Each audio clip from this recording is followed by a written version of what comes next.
Andre Lazarov. 10% talent.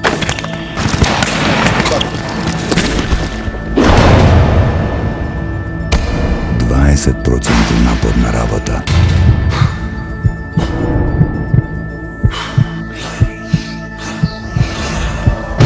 I 70% voda.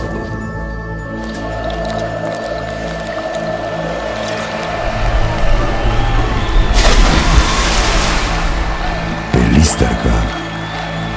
100% život.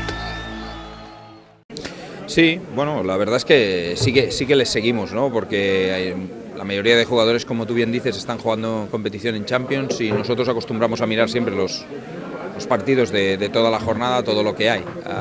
Macedonia es un equipo, sobre todo, que en su casa va a ser complicado, ¿no? Porque además perdieron en Portugal y eso supone que Macedonia necesita 2 puntos, además de recuperar el partido con Portugal, ¿no?